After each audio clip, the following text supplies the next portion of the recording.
Good evening and welcome to Very Interesting. I'm 𝐍𝐢𝐜𝐾𝐃, your host. We have a great show for you this evening featuring two very accomplished Missouri women. Our feature interview is with Missouri State Auditor Nicole Galloway, who is a Democratic candidate for governor. But first, I got to sit down with Meagan Caldwell to talk about her interesting life. I'd like to welcome a new face to Very Interesting. I'd like to welcome Meagan Caldwell.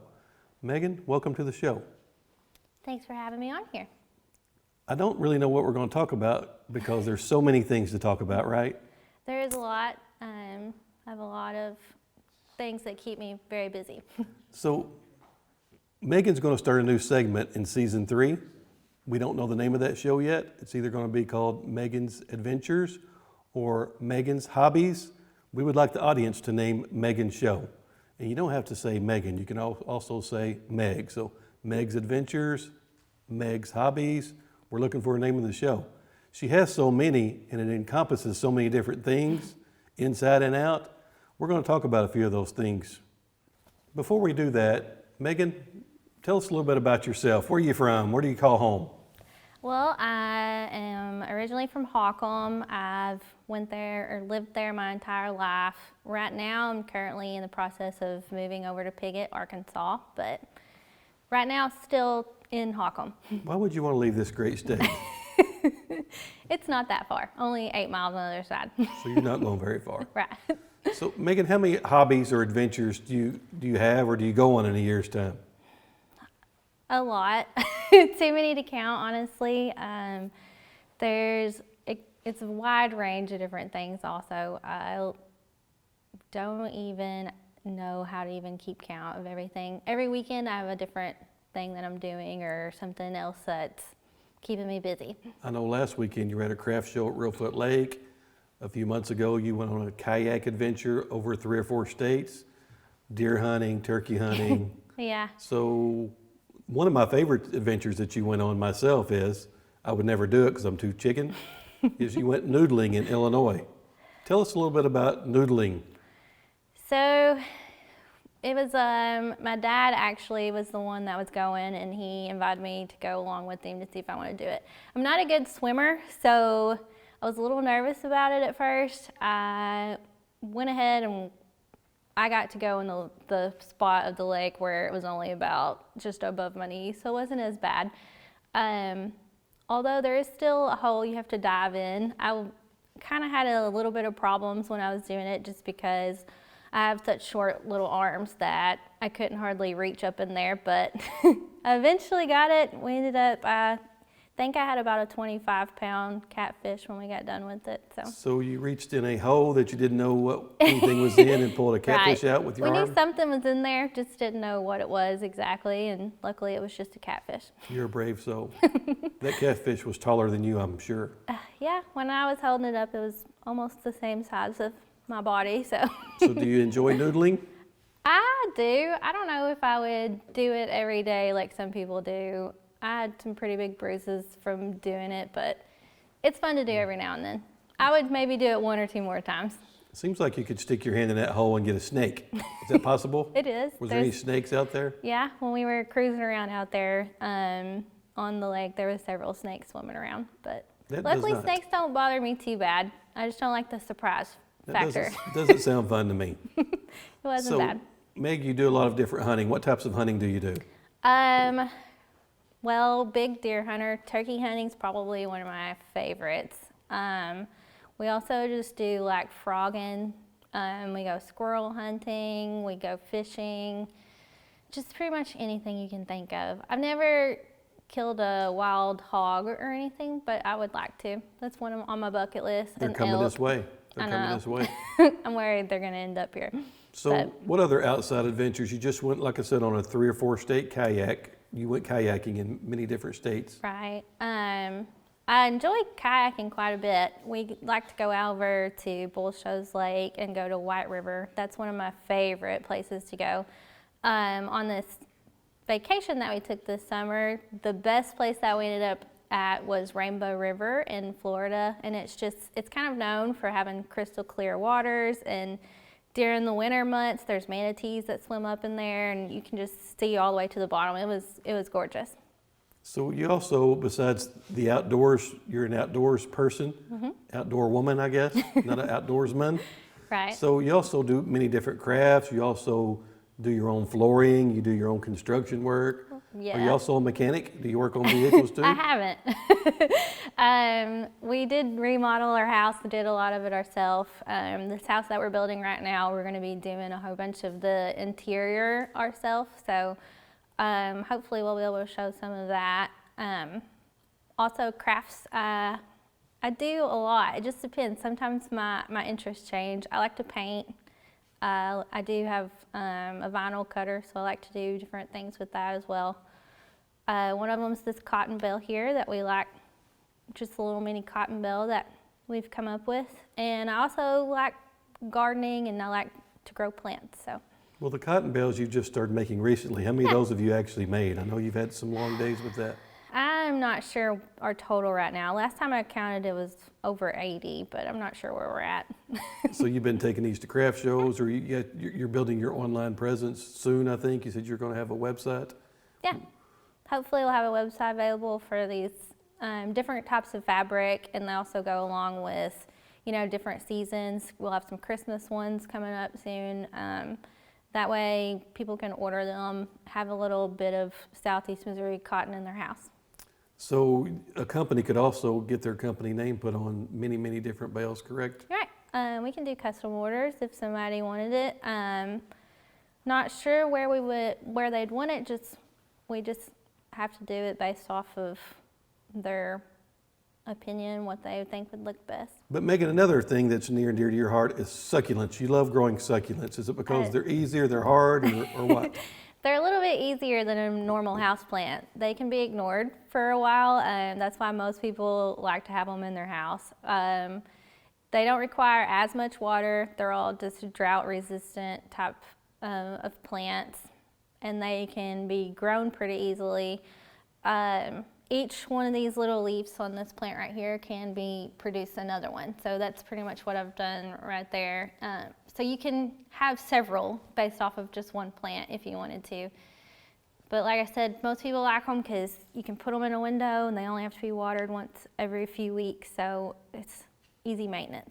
Her show will be about all things what Megan does in a year's time. She's going to start documenting that for us. If you don't know how to put flooring down, she's going to show you. If you don't know how to give us an example, Meg. What are you putting up in your house? You putting up drywall? You doing the drywall? Yeah, sheetrock painting, so hopefully some tile, just different things. Thanks, Meg. Thanks for coming. I'm looking forward to seeing what Meg has to show us over the next year. And now for our feature interview this week. We are fortunate to have State Auditor Nicole Galloway take time out of her busy schedule to join us right here in the studio.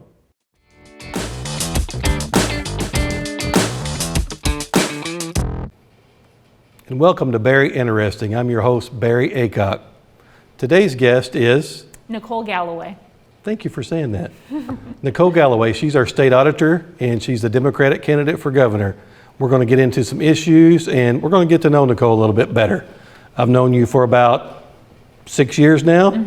Done a great job as state auditor, but tell us a little bit about yourself, where you live, and your family. Yeah, absolutely, and thanks for having me here. I'm really thrilled to do this. So I grew up in St. Louis. I grew up in Fenton, and my mom's a nurse. My dad's an engineer for a general contractor. I didn't grow up in a political family at all. I mean, politics was just not something that we did when I was growing up. I went to Rolla, and I have degrees in applied mathematics and economics, and I also went to Mizzou and have my MBA, and I'm a CPA and a certified fraud examiner. I worked in the private sector for years as an auditor before ever getting into public service, and I started as treasurer in Boone County at the local level. And look, at the local level, and you know this, people do not care about politics at all. They want solutions, they want you to fix their problems, and it was a great introduction to public service for me. I still live in Columbia now. I have for about 10 years or so with my husband, John, and we have 3 kids that are, William is 8, Ben is 7, and baby Joseph, as I call him, is 3 years old. My name is William, so thank you for naming your son after me. It's what I had in mind. So, Nicole, When did you realize that you had a passion for politics? You said you didn't grow up in a political family. When did you realize that you had politics in your blood? You know, I first looked at public office as public service, not as politics. And I had worked in the private sector for years, and the position of treasurer of Boone County opened up. And I thought, you know, I could use the skills that I had developed in the private sector to help improve the community around me. That really was as simple as that. And growing up in St. Louis and as a young adult and a teenager, public service was always something that was important to me. I was involved in Girl Scouts. I did service projects in high school and in college and on and on. And so I just thought this as a foray into that. And I always thought too, if I wasn't good as a public servant, I mean, who knows a one-term county treasurer from Boone? Nobody, right? If it didn't work out, I could fade into the background like it never happened. But it turned out that I was passionate about it. I found ways to be very effective in my office, but also responsibilities outside of my office, and kind of figured out how the system worked, saw how it worked well, and also what needed to be changed. So we had a tragic event when Tom Swyk passed away as our state auditor. He was actually running for governor at the time, I believe. What year was that? 2015. And you got the call after he passed away you got appointed to be our state auditor. That's right. So, I mean, when Auditor Swyk passed away, I mean, that was just a true loss for our whole state. And, you know, it was an honor to serve as state auditor and fill his very large shoes and his reputation. And I was appointed by Governor Nixon in 2015 and basically served an entire term until I ran for my second term in 2018. And as state auditor, it's my job to root out government waste, fraud, and abuse. And I have found a lot of it. I mean, I've identified over $370 million in government waste and abuses. And because of my audits, 63 criminal counts have been brought against corrupt public officials in this state, Democrats and Republicans. Because I don't think it matters who you are, what party you're from. You should be held accountable for the decisions that you're making with people's money and the decisions you're making on behalf of the public. Well, let's talk about your family a little bit and your decision-making process when you decided to run for governor. Because if running for state auditor wasn't enough, I'm sure that wasn't a teetotally pleasant conversation when you looked your husband in the eye and said, I've conquered this state auditor's job, I'm running for governor now. So how did your family, your husband react when you said, I'm running for the highest office in Missouri? I mean, I couldn't do this without their support. I mean, truly, this is, it's so encompassing, and there's so much to do to be successful in a campaign while also being state auditor and being a mom. I could not do this without the support system that I have, from my mom and dad who are semi-retired to my husband, and really some of our neighbors and the community support that we have as a family. So I am very blessed. You know, I think for my husband and myself, we have seen some of the decisions in Jefferson City and realize how badly they've been hurting people. You know, Governor Parson kicked 100,000 kids off their health insurance, and I have visited with these kids, I've visited with their moms. That was devastating for them. And it all happened because someone in charge in Jefferson City, who they've never met, made this choice on their behalf. And I've seen that over and over and over again. As state auditor, I have seen that the system is broken and just not working for people. And, you know, I want to fix that. I want to make choices that consider them and make their lives better. And my husband is totally in support of that. You know, if you win, your husband will be a first, and you'll be a first, the first female governor in the state of Missouri. He'll be the first, I guess you call it a first man? First man, first gentleman. Yeah, so, I mean, that's going to be quite an honor. It is an honor. I mean, it's an honor to serve in any capacity and represent the people in this state. You know, I am running for governor and I'm a woman. I am not running for governor because I'm a woman. I certainly bring that perspective as a mom and some of my own personal experiences to my decision making and to the table. But I would also be the first fraud examiner that was served as governor, and I think that's pretty needed now too. Let's get into the politics of this a little bit, some of the issues. Governor Parson withheld funds to Missouri school districts in April and June, but I don't want to just blame Governor Parson. All governors do it. That's kind of the easiest place to reduce the money. So how can we protect our schools and not be the first one to get cut every single time? Education has been on the chopping block year after year after year, and it started, as you mentioned, Barry, years ago. And it's just a place that continues to get cut because education has not been a priority in the legislature. When there are revenue giveaways, when there are loopholes and new exemptions that are given away, when people's tax money are just given away, that means we are not investing in education. And those loopholes and giveaways are not making our schools any better. They're not making our children ready to enter today's workforce. And so as state auditor, as I said, I've seen some of these loopholes. I think we should close them, get our tax revenue back so we can invest in K through 12 education. COVID, though, is the biggest threat to our state and local budgets because the economic impact of COVID has been so significant. In order to reverse these immediate cuts, we need a governor that will act with urgency to fight this virus, to contain the spread of the virus, so folks can get back to work, we can get our economy going again, and we can reverse the damages to the budget that have happened over the past year. Yes, some of this is not Governor Parsons' fault. Some of it's just because our tax bill, we're not bringing in any taxes right now because the economy's been shut down for a while. But I would say that he hasn't taken action to restore our economy. Our positivity rate for COVID this past week was 17%. 17%. Our hospitalizations are up across our state. Ventilator use is up across our state. And this week we learned that almost 70,000 Missourians have left the labor market. They're just not looking for a job anymore because there's no jobs to be had in Parsons' COVID economy. You look at other states, that's not happening. Their positivity rates are under 5. Their schools are open again. If our schools are closed for in-person learning, parents can't go back to work. So these things are dependent upon each other. So containing the spread of the virus will be the most important thing we can do to get our economy jump-started. What does fully funding the education formula mean? I've asked many politicians recently what that is, and it seems like I've got many different answers. I don't even think the politicians in Jeff City know what formula they're funding, and I think that's a moving target. I mean, it's 480 million, it's 200 million. So do you actually understand the formula? Because I have not met the first person who actually can explain it to me. It's complicated. I mean, let's just address that. And I think part of the reason that folks have a hard time explaining it is because it has changed over time, and there's been turnover in Jefferson City with our legislature. And so new legislators coming in, or those that have only been there for a short period of time, may not fully understand that.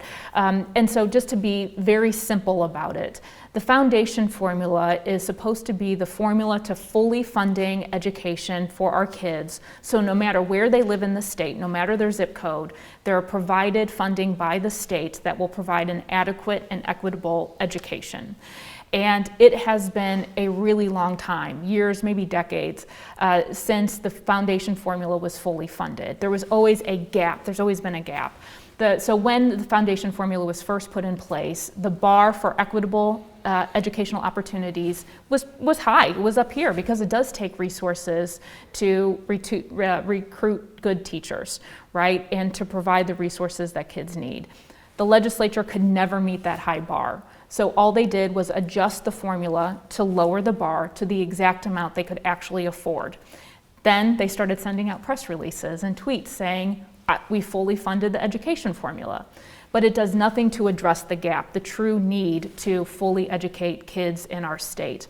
So the bar has been lowered over time, but it's pretty arbitrary. It's lowered just to the amount of revenue that the state has, so it provides a talking point to politicians in Jefferson City that they're funding education. It seems like that's all it is, a talking point. I've visited with State Senator-elect Jason Bean several times. He's been on the show twice, and I've asked him and his opponents the exact same question.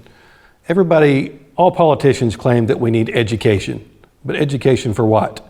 It seems like there's not a pot of gold at the end of the educational process. I feel like we're educating students for something that's sometimes not there. For example, State Senator-elect Jason Bean, it's near and dear to his heart to have a vocational training center here in Southeast Missouri. Everybody's not cut out for college. Mm-hmm, mm-hmm. I mean, we have a big demand for heating and air conditioning personnel, plumbing, electrician. Those would be high-paying jobs here right now. You can't hardly find one here right now. So just address the question of What are we educating our students for? Are we educating them for what? I think that's a great point. We should be educating our kids so they can be the skilled, trained workers that our employers need.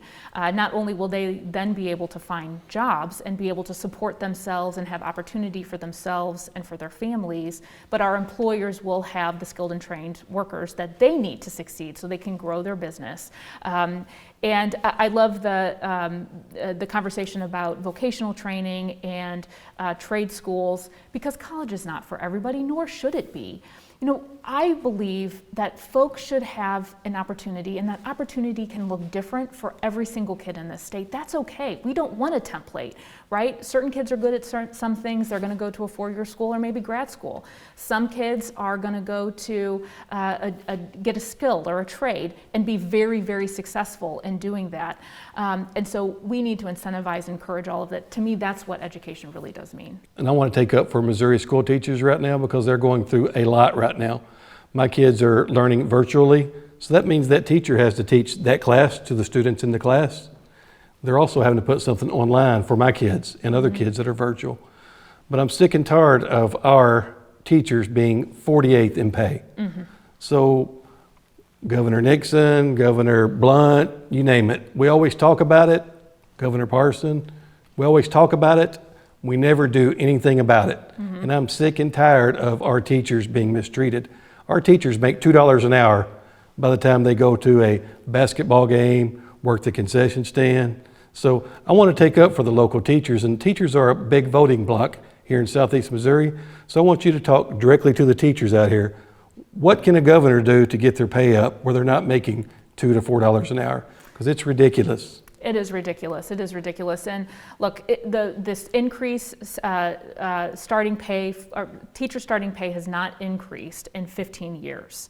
And we know that teachers are oftentimes have one or two jobs on the side, and they're digging into their own pocket for school supplies, for food for their kids in the classroom. This is not sustainable, and we do not pay teachers a wage that values the work that they do. It also hurts our rural districts' ability to attract and retain good teachers. We see school districts going down to 4-day school weeks as the only recruiting tool that they have, so they can actually have teachers in the classroom when they're needed. And this was all before COVID. Now you've mentioned all the things. My kids are going online as well. Again, this is about prioritizing education in our state government. And I believe that it's been a talking point, but there hasn't been action. Governor Parson did commission a study that showed that teachers need increased pay. And instead of implementing the own recommendations from his own administration, he pointed back down to each individual school district and said, man, you better figure it out on your own. Well, these school districts have been telling Jefferson City what they need. They need resources and they need guidance, particularly in the midst of COVID. When the politicians in Jefferson City give away $600 million in special interest giveaways for how out-of-state corporations recognize interstate sales, well, no wonder we can't fully fund the education formula and get it back to where it needs to be. No wonder we can't pay teachers a wage that values the work that they do, because we're giving money away that does nothing to help our education system, nothing to help the people in this state have a better life. I know why people are sick of politics. I know why people feel like the system is broken and that it's rigged, because in many ways it really is. How can you get the teachers' pay raised? Well, I would look to implement the study that had buy-in from teachers across the state that Governor Parson did, but is letting sit on a shelf. I would implement it to increase starting teacher pay.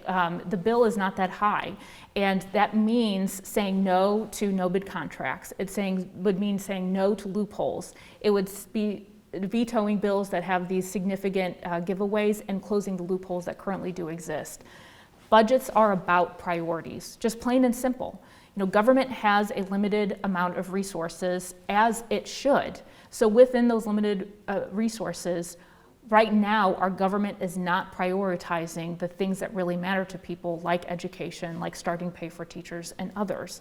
And so that means saying no to the things that provide no value and saying yes to the things that do. What would you do as governor to improve health care for children, especially since Missouri voters overwhelmingly voted to expand Medicaid in Missouri? That's right. Voters have said that they want affordable, accessible health care. That's why people voted to expand Medicaid in August.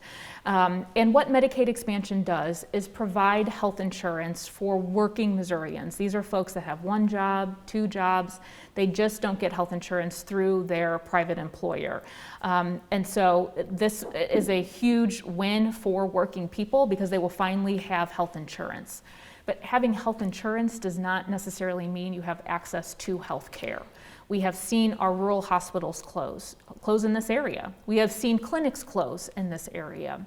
With Medicaid expansion, because folks will then be insured instead of uninsured, we can keep our rural hospitals open and open clinics. So whether you're a child on Medicaid or a child on your parents' insurance, you can actually seek the care that you need.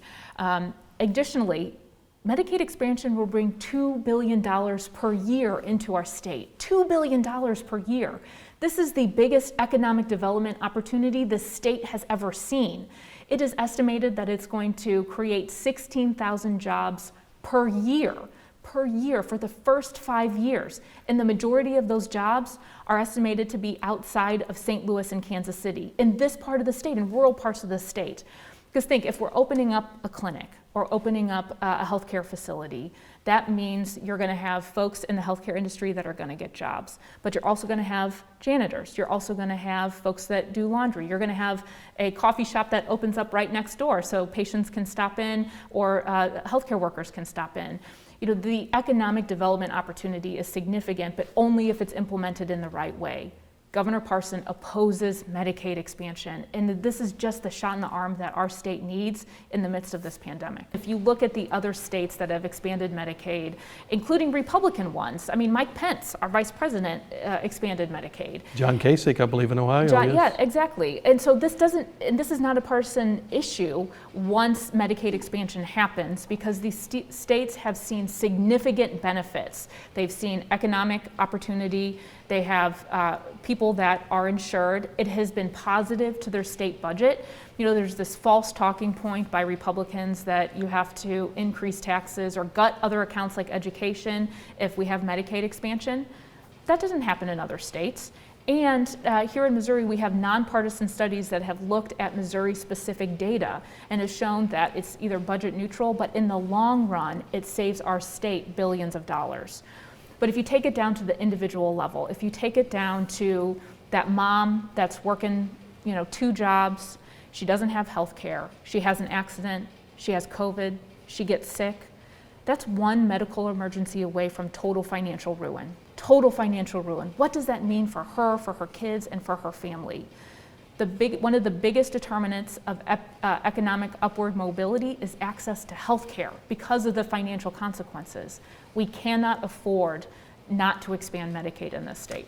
Nicole, small businesses in the state of Missouri are hurting right now. What can you do to stimulate this recovery after COVID? And what's your plan to move forward? Yeah, small businesses are hurting right now because of COVID. And for a lot, they were making it day to day or week to week before this crisis. And they were doing everything right. They were doing everything that they were supposed to do. But now they're shuttered their doors. They fired employees through no fault of their own because they've been hurt by this pandemic. And we have seen at the national level some relief programs that have been passed, like PPP, that haven't trickled down to some of our smallest businesses on Main Street. These are businesses, they don't have an accountant on staff, right? They don't have an attorney on staff.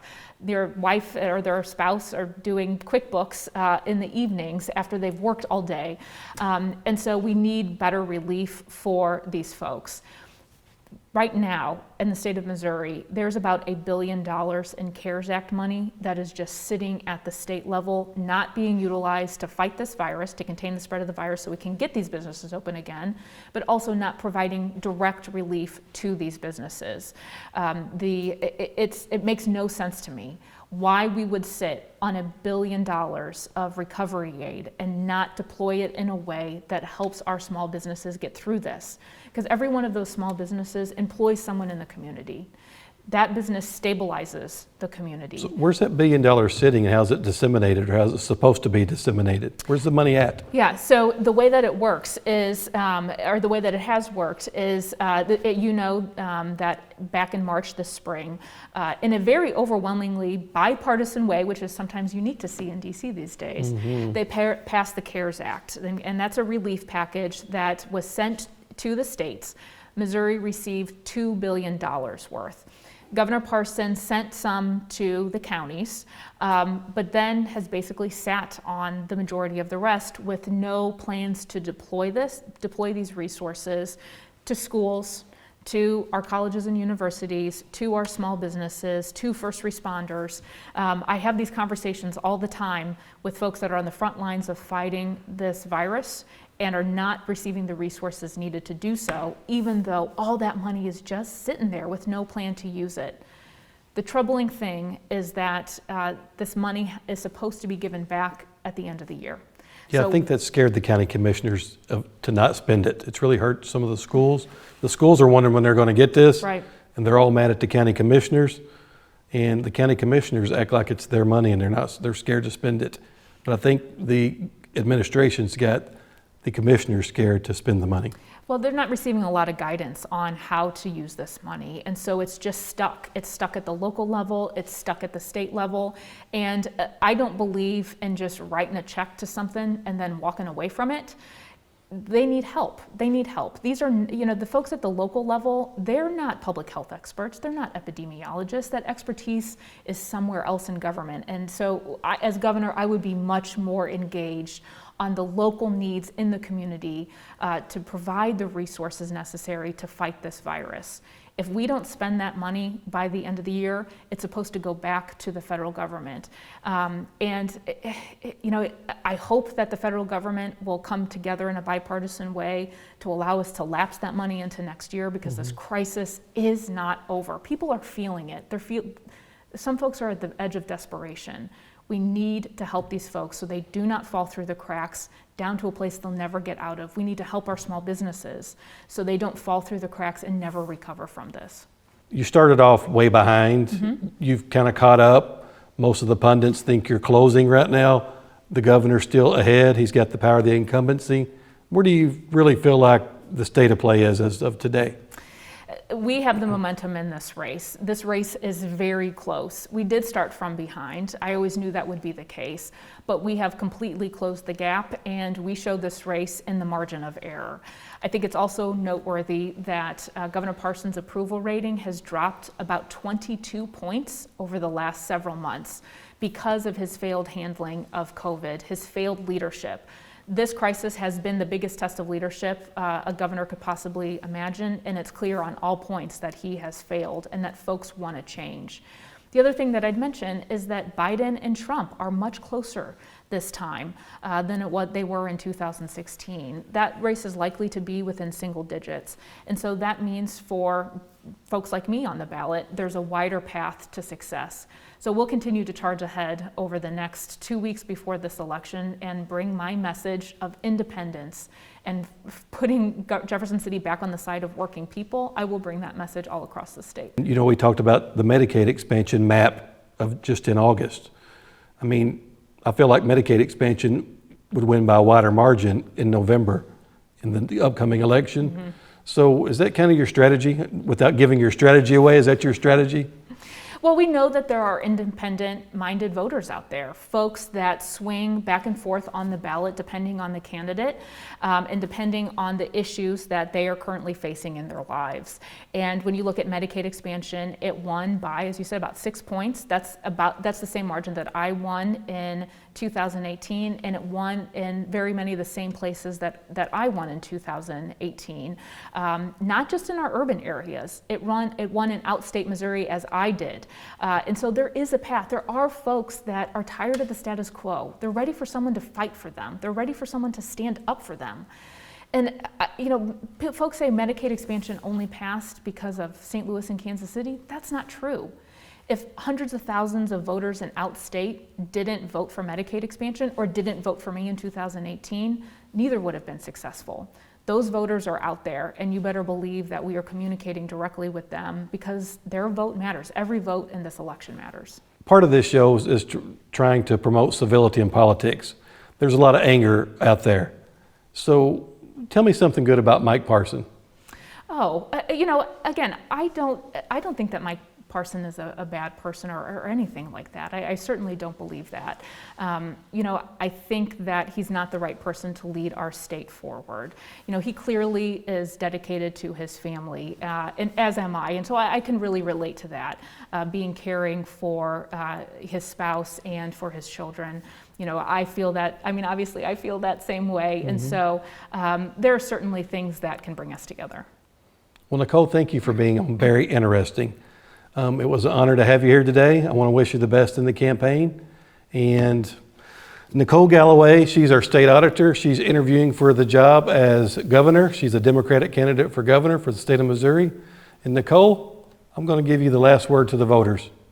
Well, thank you for the opportunity to be here. I really enjoyed our conversation. And, what I would say is I am running for governor to put Jefferson City back on the side of working families and to act with urgency to protect our fellow Missourians.